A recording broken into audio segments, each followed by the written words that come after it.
James Vanderhorst House. The James Vanderhorst House is a pre-revolutionary house in Charleston, South Carolina. It is notable for its connection to American artist Alfred Hutty. Hutty restored and occupied the house starting in about 1928. He had moved to Charleston to become the first director of the Carolina Art School.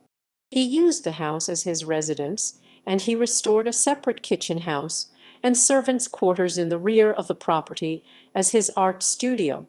Hutty and his wife sold the property in 1951. As part of his work on the main house, Hutty relocated the entrance to the house to the west garden side of the house. The balcony which he installed on the west side was originally installed on Sheppard's Tavern at the northeast corner of Broad and Church Streets. The balcony was saved when the tavern was demolished to make way for a bank building. References equals